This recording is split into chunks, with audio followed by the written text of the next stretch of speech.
سورہ ہجر میں ہے، ایک جگہ کھڑے ہوئے لوگ قرآن کا مذاق اڑا رہے ہیں، بھائی فلاں آیت تم لے جانا، فلاں آیت میری ہوگی، اس کے ٹکڑے کر رہے ہیں، اس کے ٹکڑے حصے بکھرے کر کے قیمہ بنا کر ان آیات کا تمسخر اڑا رہے ہیں۔ ایک جگہ قرآن مجید میں مذکور ہے کہ فرشتوں کا مذاق اڑ رہا ہے، بھائی یہ دیکھو محمد نے کہا ہے صلی اللہ علیہ وسلم کہ جہنم پر تو کل 19 فرشتے ہیں، علیہا 19 قرآن میں آیت نازل ہوئی۔ ایک پہلوان کہتا بھائی 10 کو تو میں سنبھال لوں گا، باقی 9 کا تم انتظار کر لو۔ یہ باتیں آ رہی ہیں حضور کے کانوں میں، کلام الہی کے ساتھ کیا سلوک ہو رہا ہے، مجھ پر کیا فطرے چست کیے جا رہے ہیں، مجھ پر جس طریقے سے استہزاء اور تمسخر کا رویہ اختیار کیا گیا ہے، دل بھچ رہا ہے، دل میں صدمہ ہے۔ دیکھیے سورہ نون ہے، اور میرے نزدیک یہ دوسری وحی ہے جو حضور پر نازل ہوئی ہے، اس کی ابتدائی آیات، نون والقلم وما یسطرون ما انت بنعمت ربک بمجنون وان لک لاجرا غیر ممنون وانک لعلی خلق عظیم فستبصر ویبصرون بأیکم المفتون ان ربک هو یعلم بمن ضل عن سبیلہ وهو اعلم بالمہتدین۔ نون، قسم ہے قلم کی اور جو کچھ یہ لکھتے ہیں۔ اے نبی آپ اپنے رب کی نعمت سے مجنون نہیں ہیں۔ یہ کیوں کہا جا رہا ہے؟ حضور کو جو صدمہ پہنچا ہے وہی نازل ہوئی ہے دل جوئی کے لیے، تسلی کے لیے۔ آپ کیوں برا منا رہے ہیں؟ اے نبی آپ کیوں صدمہ اور رنج اور اندوہ محسوس کر رہے ہیں؟ ان بدبختوں کے کہنے سے کوئی آپ مجنون ہو جائیں گے؟ مانتا بے نعمت ربک بمجنون وَإِنَّ لَكَ لَأَجْرًا غَيْرَ مَمْنُونَ۔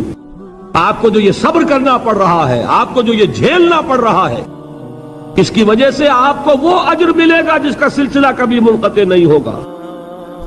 وَإِنَّكَ لَعَلَىٰ خُلُقٍ عَظِيمٍ، اور اے نبی آپ تو خلق عظیم کے حامل ہیں۔ آپ کا اخلاق، آپ کا کردار، آپ کی سیرت، آپ کی شخصیت میں طہارت، نفاست، پاکیزگی، آج تک دنیا نے کوئی پاگل، کوئی مجنون ایسا بھی دیکھا؟ یہ ساری باتیں اللہ تعالی حضور کی دلجوئی کے لیے فرما رہے ہیں۔ اس سے آپ اندازہ کیجئے کہ کتنا صدمہ ہوتا ہوگا۔ یہی ہے، اس ساری چیز کو جمع کیجئے تو یہ چیز کیا ہے؟ وَاصْبِرْ عَلَىٰ مَا يَقُولُونَ وَاهْجُرْهُمْ هَجْرًا جَمِيلًا۔ صبر کرو اے نبی، صبر کرو اے محمد صلی اللہ علیہ وسلم، جھیلو اور برداشت کرو اس پر جو یہ کہہ رہے ہیں۔ یریدون لیطفئوا نور اللہ بافواہہم، یہ چاہتے ہیں کہ اللہ کے نور کو اپنے منہ سے بجھا دیں، پھونکے مار کے ہی بس۔ نور خدا ہے کفر کی حرکت پہ خندہ زن، پھونکوں سے یہ چراغ بجھایا نہ جائے گا۔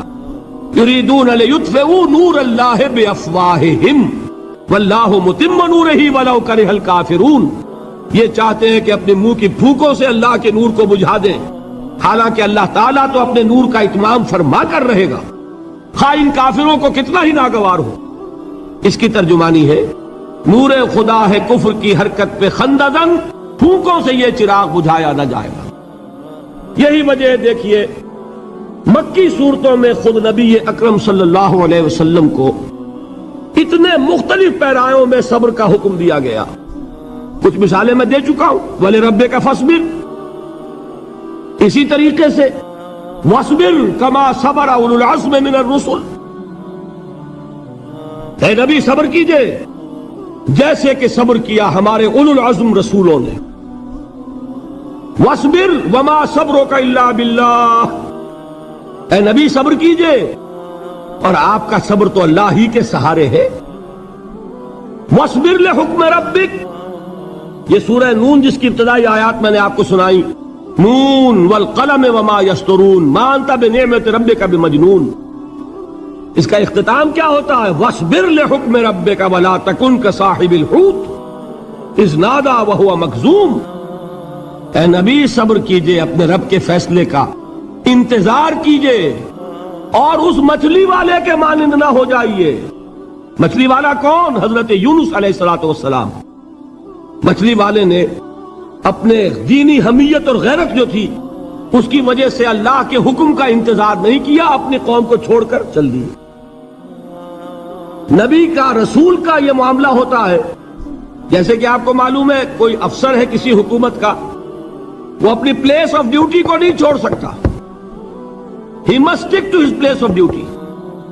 بڑے افسرز کے لیے تو یہ بہت بہت اہم بات ہے۔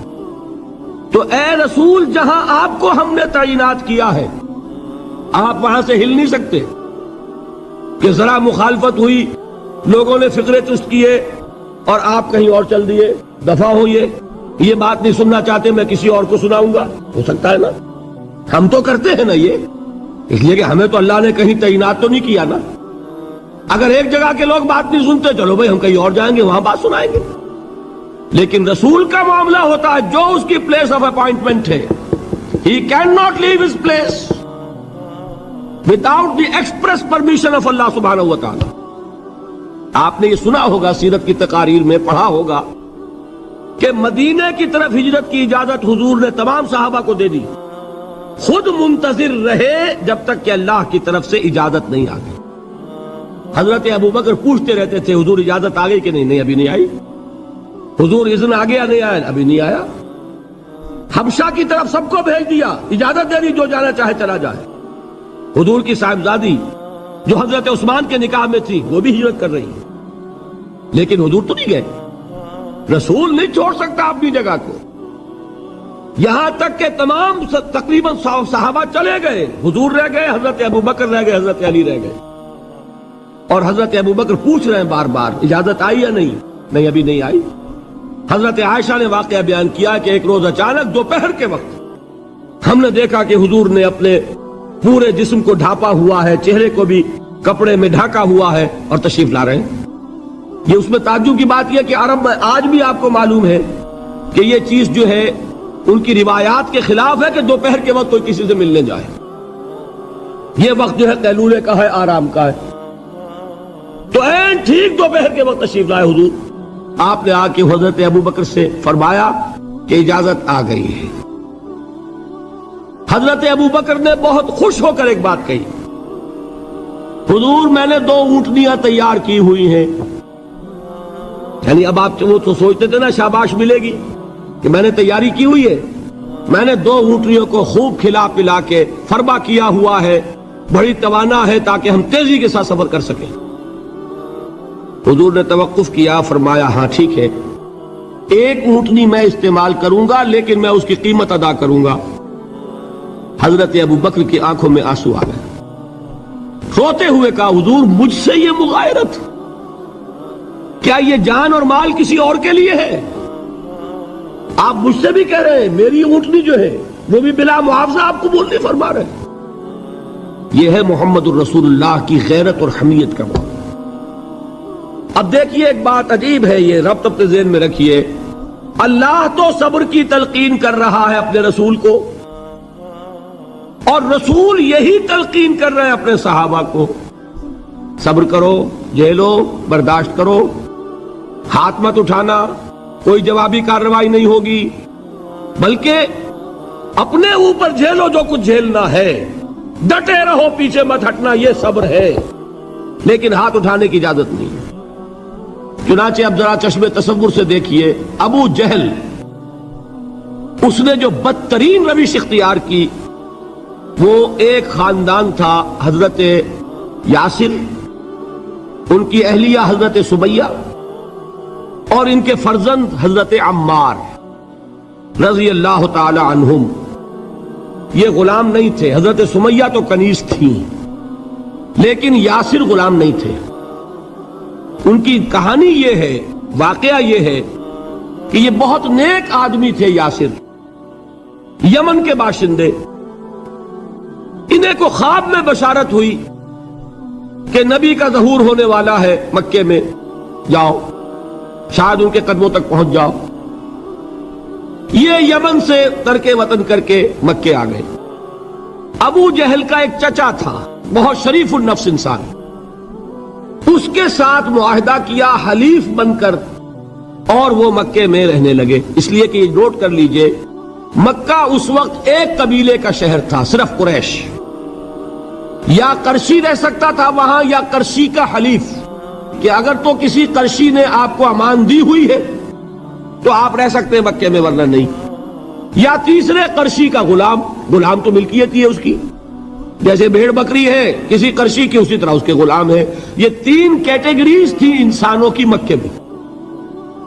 اسی کو نوٹ کیجئے کہ جو بیچارے غلام تھے وہ سب سے زیادہ ستائے گئے، اس لیے کہ غلاموں کے تو حقوق ہی کوئی نہیں تھے۔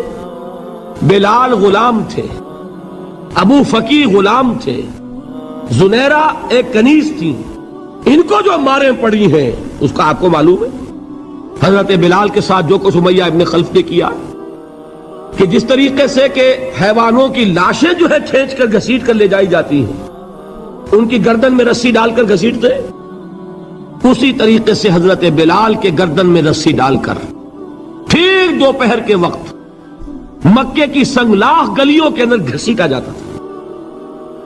نیچے زمین جل رہی ہے توے کی طرح، اور ویسا بھی ہوتا تھا کہ چت لٹا دیا، اوپر سے وہ آگ مکے کا کہ سورج جو ہے ذرا نوٹ کیجئے، آگ برسا رہا، نیچے زمین توے کی طرح جل رہی ہے، اور ایک بھاری سل بھی لا کر جو ہے سر پر رکھ دی، چھاتی پر رکھ دی گئی ہے کہ آواز نہیں نکل رہی، جھاگ نکل رہے منہ سے، لیکن اس حال میں بھی احد احد احد، ایک ایک اللہ، قل هو اللہ احد، الفاظ نکل رہے۔ یہ ہے وہ صبر، صبر علی الابتلاء، صبر علی الایذاء، یہ ابتلاء اور ایذاء پر صبر ہے۔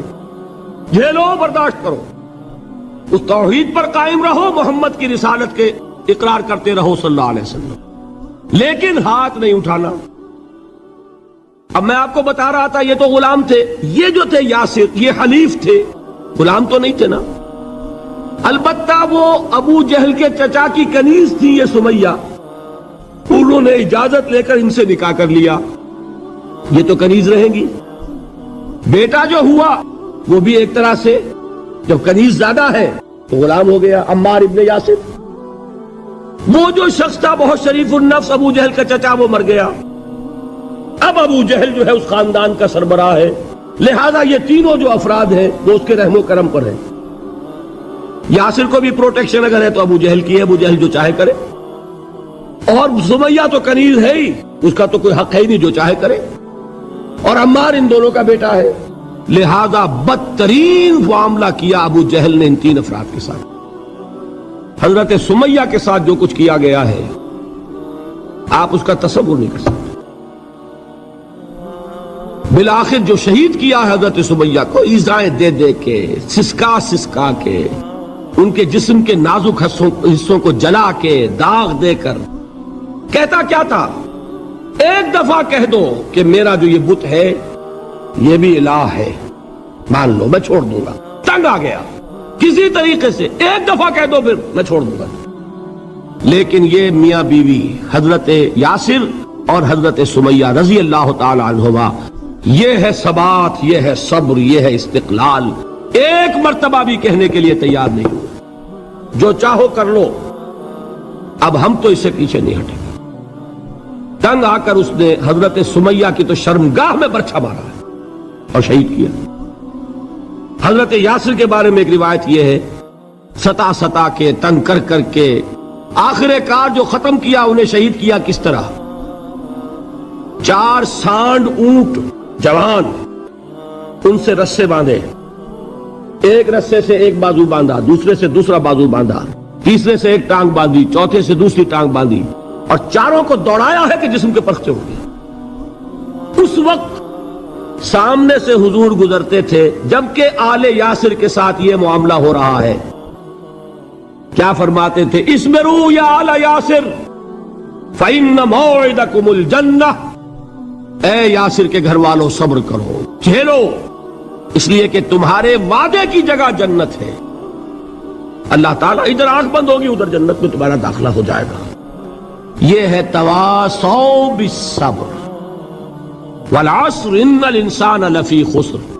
یہ تواصوا بالصبر پر کون عمل کر رہا ہے؟ محمد الرسول اللہ صلی اللہ علیہ وسلم۔ دے تو بھی محمد کی صداقت کی گواہی۔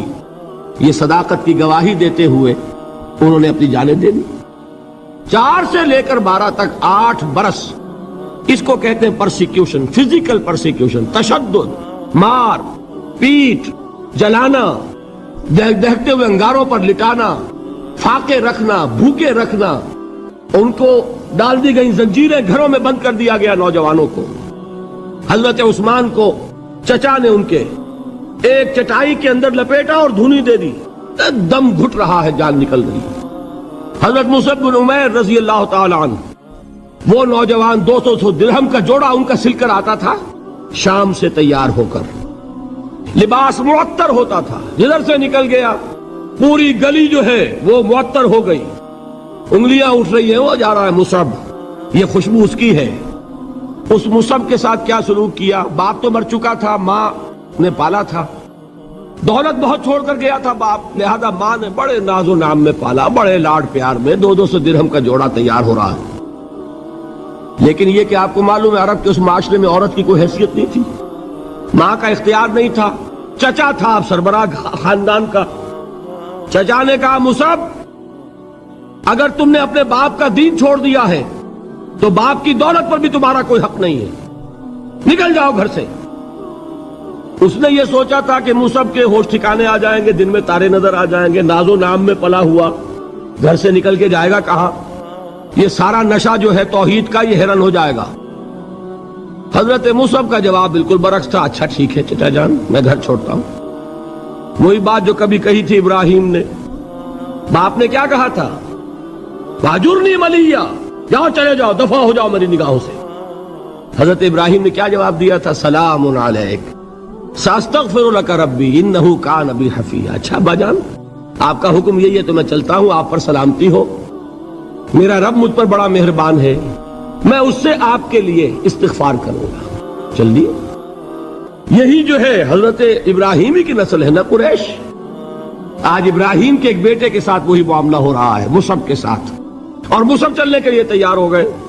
چچا نے سوچا، میں سمجھتا تھا کہ ہوش ٹھکانے آ جائیں گے، یہ تو تیار ہو گیا نکلنے کے لیے۔ غصے میں آ کے اگلی بات کہی، یہ کپڑے جو پہنے ہوئے تم نے یہ بھی اسی مشرک باپ کی کمائی کے ہیں، اتارو ان کو۔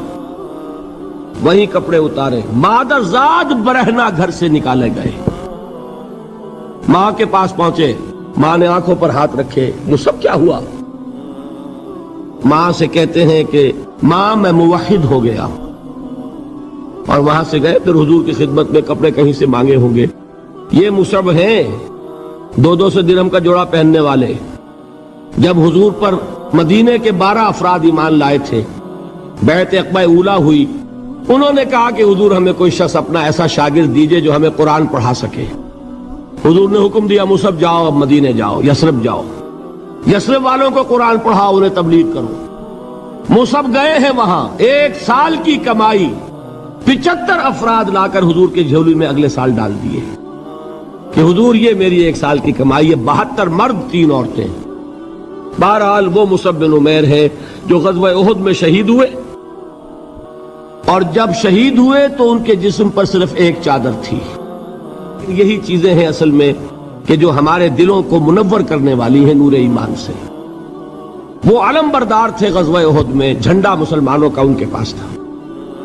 ایک ہاتھ پر ایک شانے پر وار پڑا، ہاتھ کٹ گیا، دوسرے سے تھاما، دوسرے پہ کٹ گیا، اب دونوں حصوں کے بچے ہوئے ٹکڑوں سے جھنڈے کو تھاما، گرنے نہیں دیا، یہاں تک کہ شہید ہو گئے۔ گرے ہیں تو جھنڈا گرا ہے۔ شکل میں حضور سے بہت مشابہ تھے، خبر اڑ گئی کہ محمد شہید ہو گئے صلی اللہ علیہ وسلم۔ یہ مصعب بن عمیر کا واقعہ ہے۔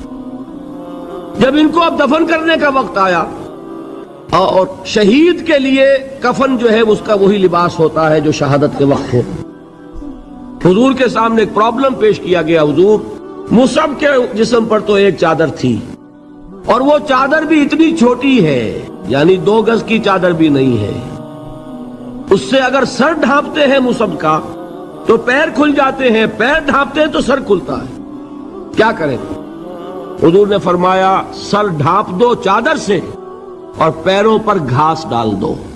یہ آخری لباس ہے جو محمد کے اس دیوانے کو اس دنیا سے رخصت ہوتے ہوئے ملا ہے، جس کا 200 درہم کا جوڑا چلتا تھا۔ یہ ہے صبر۔ برداشت کیا کہ نہیں کیا؟ یہ خباب بن الارت پیشے کے لحاظ سے لوہار تھے. سوچئے ایک زندہ انسان کو دہتے ہوئے انگاروں پر لٹایا جا رہا ہے. ان انگاروں سے کھال جلی کمر کی چربی پگھلی. اس پگھلنے والی چربی سے وہ انگارے ٹھنڈے پڑے. یہ سب کچھ جھیل رہا ایک شخص. سوچنے والوں نے سوچا نہیں ہوگا کیا جرم تھا ان کا. تو بڑا شریف آدمی ہے, بہت اچھا کاریگر ہے, وقت پر کام دیتا ہے, مناسب اجرت لیتا ہے. یہ کیا ہوا؟ یہ کوئی جرم نہیں. جرم صرف ایک ہے, ایک اللہ کو مانتا ہے اور محمد کے دامن سے وابستہ ہے صلی اللہ علیہ وسلم. فاستعینوا بالصبر والصلاۃ. مدد حاصل کرو کس سے؟ صبر سے اور نماز سے. ان اللہ مع الصابرین. جان لو کہ اللہ تعالیٰ صبر کرنے والوں کے ساتھ ہے. ولا تقولوا لمن يقتل في سبيل الله اموات. اور ہرگز نہ کہو اسے جو اللہ کی راہ میں قتل ہو جائے کہ وہ مردہ ہے. بل احیاء ولکن لا تشعرون. نہیں, وہ زندہ ہے لیکن تمہیں ان کا شعور نہیں ہے. اور سنیے اب یہ آیت اہم ترین ہے صبر کے موضوع پر. وَلَنَبْلُوَنَّكُمْ بِشَيْءٍ مِّنَ الْخَوْفِ وَالْجُوعِ وَنَقْصٍ مِّنَ الْأَمْوَالِ وَالْأَنفُسِ وَالثَّمَرَاتِ وَبَشِّرِ الصَّابِرِينَ. اور دیکھو ہم تمہیں آزمائیں گے. وَلَنَبْلُوَنَّكُمْ, ہم لازماً آزمائیں گے تمہیں. بِشَيْءٍ مِّنَ الْخَوْفِ, خوف کی کیفیت طاری کر کے. والجوع, بھوک, فقر اور فاقہ. ونقص من الاموال, مالی نقصان. والانفس, جانی نقصان. والثمرات, اور ثمرات, پھلوں اور میووں کا نقصان. میرے نزدیک یہاں پر ثمرات کا مفہوم ایک اور بھی ہے. ایک تو صاف تھا کھجور کی فصل تیار ہے, غزوہ تبوک جانے کا حکم مل گیا, کون اتارے گا؟ اور کھجور وقت پر اتری نہیں, برباد ہو جائے گی.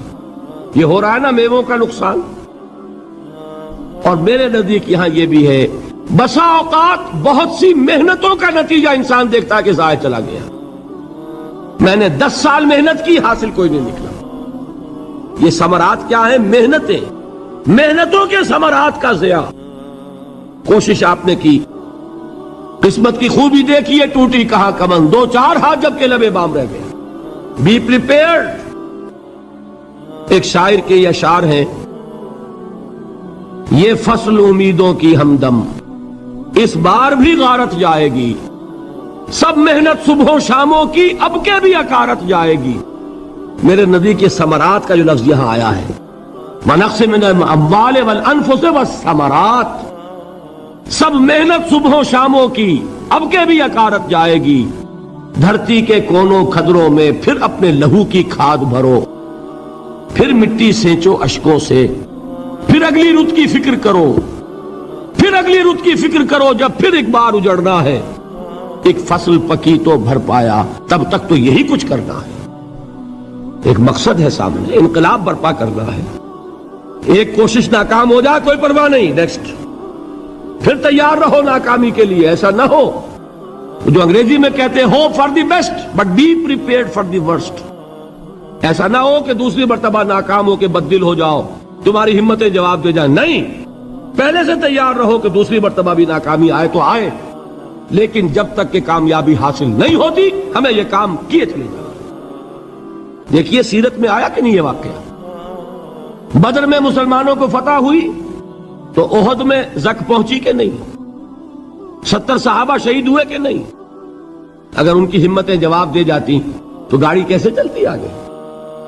تو فرمایا وَلَنَبْلُوَنَّكُمْ بِشَيْءٍ مِّنَ الْخَوْفِ وَالْجُوعِ وَنَقْصٍ مِّنَ الْأَمْوَالِ وَالْأَنفُسِ وَالثَّمَرَاتِ.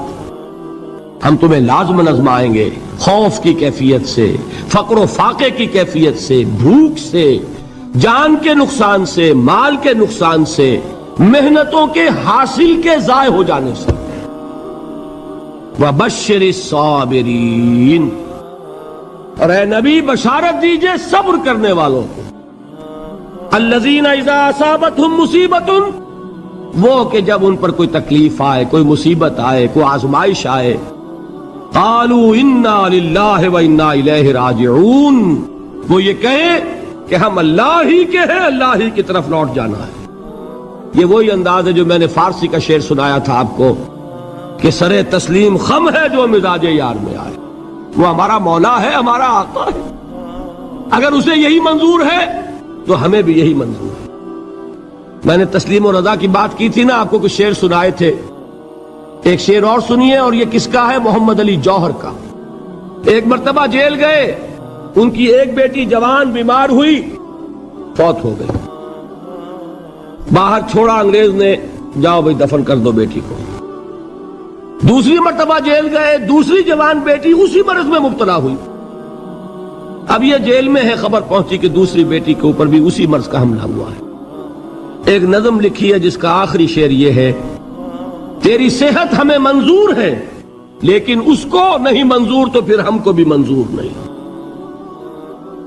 یہ ہے، جب تک یہ کیفیت نہ ہو اس میدان میں آدمی ثابت قدم نہیں رہ سکتا کہ میرے رب کو اگر یہ منظور ہے تو یہی مجھے منظور ہے، اور تیری صحت ہمیں چاہیے تو ضرور، لیکن ہمارے رب کو منظور نہیں تو ہمیں بھی منظور۔ راضی برضائے رب، وبشر الصابرین الذین اذا اصابتهم مصیبۃ قالوا انا للہ و انا الیہ راجعون۔ نہ شود نصیب دشمن کے شود ہلاک تیغت، سر دوستہ سلامت کے تو خنجر آزمائی۔ اولئک علیہم صلوات من ربہم ورحمہ، یہی ہے وہ لوگ جن پر ان کے رب کی طرف سے عنایتیں ہیں اور رحمتیں ہیں۔ وَأُولَٰئِكَ هُمُ الْمُهْتَدُونَ، اور یہی ہے وہ لوگ جو کامیاب ہونے والے ہیں، ہدایت پانے والے، ہدایت یافتہ۔ وَالصَّابِرِينَ فِي الْبَأْسَاءِ وَالضَّرَّاءِ وَحِينَ الْبَأْسِ، اور صبر کرنے والے، اصل نیکی ان کی ہے، جسمانی تکلیفوں میں صبر کرنے والے، فقر اور فاقے میں صبر کرنے والے، اور جنگ کے وقت صبر کرنے والے۔ اولئک الذین صدقوا واولئک هم المتقون، یہ ہے وہ لوگ جو صبر کرنے والے ہیں، یہ ہے جو سچے ہیں، جو اپنے دعوے میں نیکی کے اور ایمان کے صادق ہیں، اور یہی وہ لوگ ہیں جو متقی۔ اللہ تعالیٰ نے کیسے کیسے مسلمانوں سے کہا، مسلمانوں تمہیں زک پہنچی ہے تو انہیں بھی تو پہنچی تھی، ان کے 70 نہیں مارے گئے تھے بدر میں، ان کے حوصلے جو ہیں وہ تو پست نہیں ہوئے، وہ اگلے سال آ گئے تم پر چڑھائی کر کے۔ تم کیوں اتنا برا مان رہے ہو؟ تمہارے دل اتنے زخمی کیوں ہو گئے؟ تمہیں تکلیف پہنچتی ہے تو انہیں بھی پہنچتی ہے۔ اپنی غیرت جو ہے ہمیں ذرا اس کا جائزہ لینا چاہیے۔ لوگ باطل نظریات کے لیے کتنی قربانیاں دے رہے ہیں، لوگ باطل چیزوں کے فروغ کے لیے کتنی محنتیں کر رہے ہیں۔ جیسا کہ میں نے ابھی کہا تھا، اسی غیرت کو چیلنج کرنے کے لیے، ذرا آپ کی حمیت دینی کو جوش دلانے کے لیے، قادیانی نوجوان کتنی تعداد میں اپنے آپ کو دین کے لیے وقف کرتا ہے، اور آپ کتنے نوجوان ہیں جو اپنے آپ کو دین کے لیے وقف کر دیں، اور ہوں وہ کھاتے پیتے گھرانوں کے لوگ۔ یہ نہیں ہے کہ اگر کوئی اور کام نہیں کر سکتا تو پھر یہ ہے کہ وہ دین کے کام میں لگ جائے۔ باصلاحیت لوگ، کھاتے پیتے لوگ، ذہنی استعداد رکھنے والے لوگ، اونچے گھرانوں کے لوگ، وہ وقف کریں اپنے آپ کو دین کے لیے۔ اس کے بغیر کیسے باہر آ جائے گی، کیسے رونق آ جائے گی؟ تو دنیا میں باطل نظریات والے جو ہیں، یہ بات کہی گئی ہے، مسلمانوں تم اگر توحید کے لیے لڑ رہے ہو، دیکھتے نہیں ابو جہل کو، اس نے گردن کٹوائی ہے شرک کے لیے، شرک کے لیے گردن کٹوائے، اور تم توحید کے لیے گردن کٹوانے کو تیار نہ ہو۔ اس نے گردن کٹوائی کہ نہیں کٹوائی؟ اور کس طرح کٹوائی ہے؟ کیونکہ بڑا متکبر قسم کا، فرعون قسم کا شخص تھا، جب گردن کاٹنے لگے تو کہتا ہے ذرا نیچے سے کاٹنا، تاکہ جب تم نیزے کے اوپر چڑھاؤ میرے سر کو تو اونچا نظر آئے، معلوم ہو سردار کا سر ہے۔ وہ بدبخت مرتے ہوئے بھی جو اس کی کیفیت تھی نا، اس کو ذہن میں رکھیے۔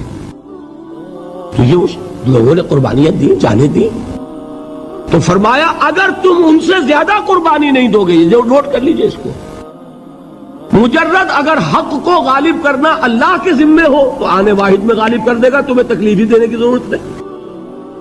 سمجھ رہے؟ کیا اللہ کے مقابلے میں کوئی باطل کی طاقت ٹھہر سکتی ہے؟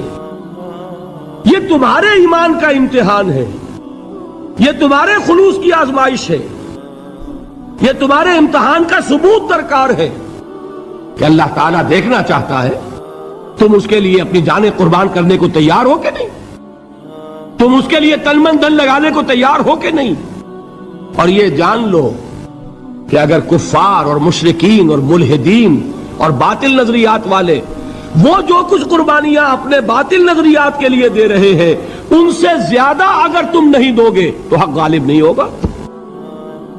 انہوں نے جو صبر کیا ہے اپنے باطل نظریات پر، اگر تم اس سے زیادہ صبر کا ثبوت نہیں دو گے اپنے اس حق پر تو حق غالب نہیں ہوگا۔ اس لیے فرمایا یا ایھا الذین آمنوا اصبروا وصابروا، نہ صرف یہ کہ صبر کرو بلکہ صبر میں اپنے دشمنوں سے آگے نکلو، ان کے صبر سے بڑھ کر صبر کرو۔ ورابطوا، مرابطہ کہتے ہیں چوکس رہنا، ہوشیار، پہرا دو، ایسا نہ ہو کہ دشمن جو ہے غفلت میں تمہارے اوپر کوئی حملہ جو ہے کر بیٹھے۔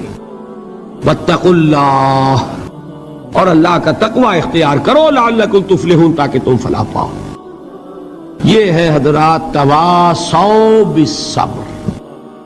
میں نے عرض کیا تھا ہر جگہ پر آپ کو چوٹی کی بات صبر ملے گا۔ آیت الکرسی، آیت البر جو میں نے آپ کو سنائی آخر میں، والصابرین فی الباساء والضراء وحین الباس، حامیم السجدہ، وما یلقاها الا الذین صبروا وما یلقاها الا ذو حظ عظیم۔